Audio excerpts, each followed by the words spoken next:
Bom, pessoal, voltando então para falar primeiro da Guerra da Coreia e depois da Guerra do Vietnã, dois conflitos que aconteceram dentro do contexto da Guerra Fria. A Guerra da Coreia acontece entre 1950 e 1953, uma guerra relativamente curta, né, se a gente for comparar com outros conflitos que houve, inclusive durante o período da Guerra Fria. Vamos tentar entender como é que esse conflito aconteceu. Bom, primeiro, esse mapa já mostra a Península da Coreia, nesse caso aqui já dividida pelo paralelo 38, a gente já vai explicar o porquê disso. Mas a Península da Coreia representava apenas um país até 1910, quando houve a ocupação japonesa. O Japão, como uma nação que sempre se mostrou imperialista na região, ocupa a Península da Coreia e vai ser assinado um acordo de anexação Coreia-Japão, em que a península vai ser incorporada ao território japonês. Para quem não sabe, o território japonês já está aparecendo aqui embaixo, ó, né? Eles são bem vizinhos, tá certo? Porém, essa ocupação do Japão ela vai ser extremamente sofrida e dolorosa para os coreanos, que vão ser obrigados a trabalhar, inclusive em campos de concentração. Né? Portanto, os coreanos, durante a Segunda Guerra Mundial, eles se revoltam contra os japoneses, se rebelam contra os japoneses e participam da aliança, né, contra o Japão na Segunda Guerra, esperando que uma vitória venha a expulsar os japoneses da península. Isso efetivamente acontece, né? Os japoneses perdem a guerra e acabam deixando a península, que vai ser dividida. Na Conferência de Potsdam, que a gente já trabalhou aqui, vai ficar definido exatamente esse paralelo 38 para fazer a divisão aqui da administração da península, similar ao que aconteceu na Alemanha, né? Ou seja, aqui o norte vai ficar sob a administração soviética e o sul vai ficar sob a administração estadunidense. Em 1949, acontece o fim da ocupação militar. Tanto Estados Unidos quanto União Soviética retiram as suas tropas da península, que passa a ganhar autonomia para a sua posterior reunificação. Porém, no ano seguinte, em 1950, a Coreia do Norte, os militares e as lideranças da Coreia do Norte ultrapassam o paralelo 38 e avançam em direção à Coreia do Sul.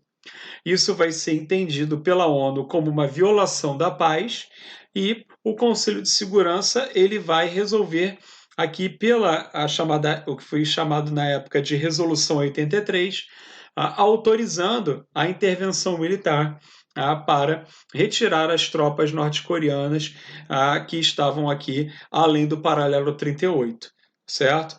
Vai ser com isso, principalmente com a ajuda estadunidense, os exércitos norte-coreanos vão recuar.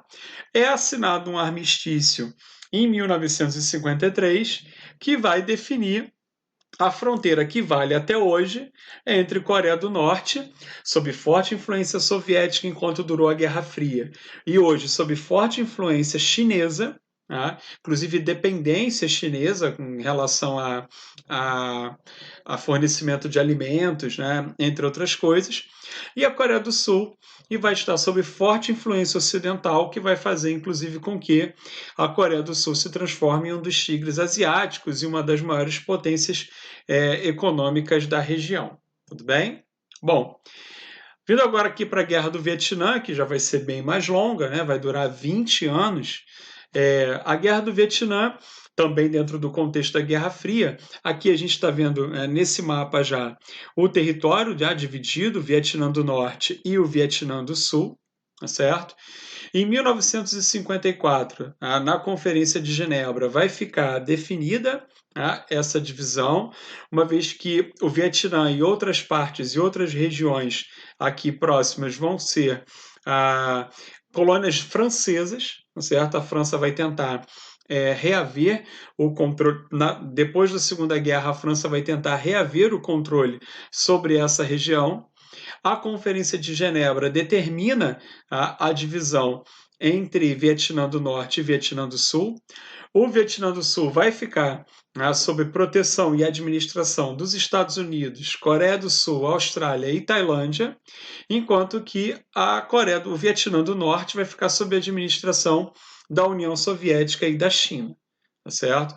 Reparem que são estratégias bem semelhantes, né? O que aconteceu lá com a Península da Coreia e o que vai acontecer também com a Alemanha. Bem, em 1956, quando estava bem próximo de haver eleições para o país, houve um golpe militar, partindo do Sul, e começa então uma guerra civil entre partidários simpatizantes do socialismo e simpatizantes do capitalismo.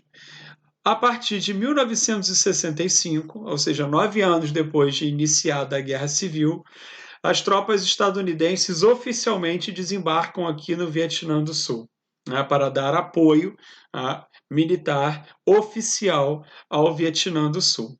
Em 1968 acontece uma ofensiva que vem do norte, a chamada Ofensiva Tet, que foi uma série de ataques combinados que vão incomodar bastante os exércitos do Sul, e inclusive os exércitos estadunidenses, que vão apelar para o uso de armas químicas, inclusive o uso do napalm, que vai ser extremamente condenado pela comunidade internacional e também pela própria comunidade estadunidense. Em 1973, sob forte pressão, acontece o Acordo de Paris, determinando a retirada das tropas do Vietnã e a reunificação do país. Os Estados Unidos demoram 2 anos, mais ou menos, para retirar todos os soldados, mas em 1976 o país é reunificado sob o regime socialista.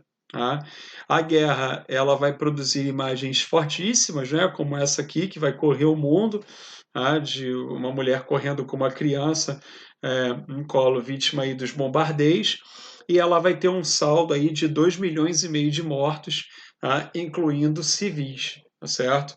Vai ser uma guerra bem que não vai respeitar muito esse limite entre quem é militar efetivamente e está ali para o combate e os civis, tá certo? A Guerra do Vietnã vai se caracterizar como a grande derrota dos Estados Unidos no contexto da Guerra Fria, sem dúvida nenhuma, porque os Estados Unidos, com muito mais poder bélico, com muito mais poder militar, acaba não conseguindo superar as estratégias de defesa organizadas pelos exércitos do Norte, aí acabam, como eu disse, sob fortíssima pressão da comunidade internacional e também sob fortíssima pressão interna, dentro dos Estados Unidos, eles são obrigados a retirar os soldados, o país se reunifica, mas hoje o Vietnã, que tem um modelo de administração muito parecido com o da China atualmente, lançando mão do que se convencionou chamar de socialismo de mercado, inclusive membro da OMC, da Organização Mundial do Comércio hoje, e retomou já as atividades diplomáticas com os Estados Unidos, inclusive com empresas estadunidenses já atuando dentro do Vietnã. Tá certo? Vamos para o próximo vídeo.